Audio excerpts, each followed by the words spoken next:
양도세 내고 취득세 내고 하게 되면은 움직일 수가 없다라는 겁니다. 물론 우리 집 많이 올랐죠. 그러나 남의 집도 옆집도 올랐기 때문에. 네, 안녕하세요. 반갑습니다. 이승훈 소장입니다. 내 집 팔아 내 집 못 간다. 패닉 스테이잉이 멈춘 주거 이동. 우리 패닉 바잉이라는 말은 많이 들어보셨죠? 네, 혼돈 속에서 집을 구입하는 그런 형태인데, 스테이잉은 그야말로 멈춰 있다는 거죠. 머물러 있다는 얘기인데, 이제 움직일 수가 없게끔 됐다는 얘기입니다. 그것도 패닉 스테이잉이니까 내 의지로 그렇게 된 것이 아니라 지금 사회가 움직일 수 없게끔 만들어 버린 거예요. 그래서 주거 이동이 멈추고 있다. 이사를 할 경우 오히려 주거 사다리 아래쪽으로 떨어질 가능성이 커졌기 때문이다라고 합니다. 그래서 여러분도 느끼시겠지만 지금 내 집을 팔고 새로운 뭔가 집으로 가려고 하게 되면 양도세 내고 취득세 내고 하게 되면은 돈이 굉장히 많이 깎여버리기 때문에 움직일 수가 없다라는 겁니다. 물론 우리 집 많이 올랐죠. 그러나 남의 집도 옆집도 올랐기 때문에 내 거를 팔고 뭔가 갈 수가 없다라는 얘기가 되는 거예요. 그래서 이런 얘기까지 나오게 된 거고요. 자, 그래서 어느 쪽이든 원하는 동네, 원하는 주택에 사는 건 점점 더 꿈 같은 데 돼가고 있다. 지금 살고 있는 집에서 계속 살아야 되는 상황이 발생해 버리는 거죠. 지금 아파트 매매량이 절반 가까이 감소했다고 합니다. 거래량은 줄었지만 부동산 시장 심리 여전하다라는 거예요. 그러니까 뭐냐면 매수 심리가 줄어들어서 집을 구입하지 않는 현상이 생겨나는 것이 아니라 이렇게 된다 그러면 시장 안정화의 초기 단계다라고 볼 수도 있는데 그것이 아니라 시장 심리는 여전히 집을 원하는데 가격이나 정책 등 외부 요인으로 인해 거래가 줄고 있다는 의미다. 인위적으로 줄여놨다라는 거죠. 자, 이사를 하면 현재보다 여건이 좋은 곳으로 상향 이동을 해야 하는데 이 집보다 좋은 집은 더 비싸니까 갈 수가 없고 대출도 막혀있기 때문에 현재 주거 이동은 사실상 전세난 때문에 매수로 돌아가는 수요 정도에 그치고 있다. 내 집 팔아 내 집에 못 간다는 호소가 나오게 되는 것입니다. 자, 거래가 막 활성화되게 되면서 파는 사람도 있고 사는 사람도 있고 이런 식으로 하면서 가격이 시장 안정화가 좀 돼야 되는데요. 지금은 아무도 못 팔게 만들어 놓은 상태에서 전세난 때문에 매수로 돌아서는 수요만 늘어나고 있는 거죠.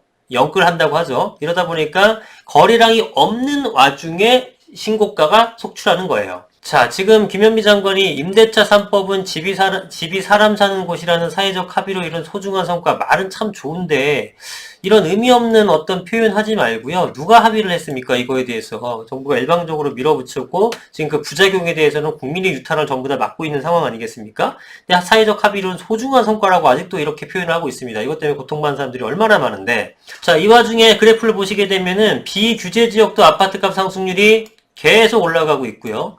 전국적으로나마나 수도권을 서울보나 지금 계속적으로 상승 랠리를 찍고 있죠. 전세가 상승률 또한 매매가를 이상으로 지금 올라가고 있답니다. 전세, 월세, 매매값이 전부 다 올라가고 있는 상황이 발생하고 있는 겁니다. 자, 여기 굉장히 중요한 말씀들을 많이 해주시는데 전문가들은 이 같은 계약 갱신률의 증가 자체보다 시장의 주거 이동이 원활하게 이루어진 여부가 더 중요하다고 지적했다. 자, 주거 이동을 연결해 보면 한 집이 막히면 1년 동안 연달아 10개의 주거 이동이 막히게 된다. 1년 단위로 봤을 때 전체 가구의 20, 30%가 주거 이동을 하면서 돌아가는 구조인데 이 고리가 끊기게 되면 몇만 가구를 공급하는 수준에 해결합니다. 이거 굉장히 중요한 지적인데 이창모 한양대 부동산학과 교수라는 분이 말씀해 주셨는데요.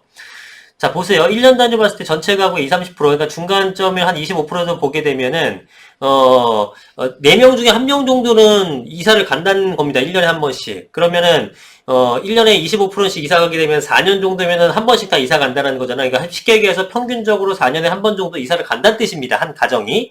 예, 그러니까 뭐 내 집 마련해가지고 20년 동안 사는 사람이 있는 반면 뭐 1년 만에 나가는 사람, 월세 사는 1년 만에 나가는 경우도 많고 뭐 사정리에서 단기 월세 2개월짜리 사는 사람도 있고 한 전세 한 번 2년만 살다가 나가는 경우도 있고 2년 살다가 한 번 연장해서 4년 사는 경우도 있고 이걸 평균했더니 대충 한 4년에 한 번씩 이동을 하는 거예요. 그래서 1년 단위로 봤을 때는 20, 30%가 주거 이동을 하면서 돌아가는 구조인데 이 고리가 끊겼죠. 집이 계속 막히게 되니까 우리 집에서 계속 계약갱신하니까 살아야 되죠. 신규 구입하는 사람은 구할 게 없게 되죠. 뭐 이런 식으로 엉키게 되다 보니까 이렇게 고리가 끊겼을 때 후속으로 한 집이 막히게 되면 연달아 10개의 주거 이동이 막히게 되죠. 한 집이 이사를 가게 되면 그 집에 또 이사가 오고 이사 간 집에 또 이사가 오고 이사 간 집에 또 이사가 오고 이렇게 돼야 되는 건데 한 집이 막혀버리면 이 사람들이 다 막히는 거예요. 집을 구할 데가 없으니까. 네, 그렇게 돼서 고리가 끊기게 되면은 신규로 들어오려는 사람들이 집을 구할 게 하나도 없죠. 그러니까 이 사람들이 신규로 들어오는 것만 신혼부부 수요만 1년에 몇만 가구겠습니까? 그래서 이런 사람들을 아니면 신규로 구입하는 사람들에 대해서 지금과 같은 상황에서는 연간 몇만 가구 공급하는 수준은 해결이 안 되는 겁니다. 근데 몇만 가구도 공급하지 못하고 있지만 사실상 그러다 보니까 전세가 매매가가 이렇게 치솟는 거예요.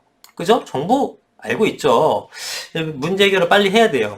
그 다음에 굉장히 중요한 지적. 정부가 국민들에게 일종의 계몽을 하고 있다는 비판도 나왔다. 잘 들어보세요. 그래서 꽤 많이 공감을 하게 됐는데, 아파트보다 다세대 주택도 살만하다는 등 정부가 현재 문제 해결을 해결하기 위해 시민들에게 가치관을 강요하는 부분이 많다.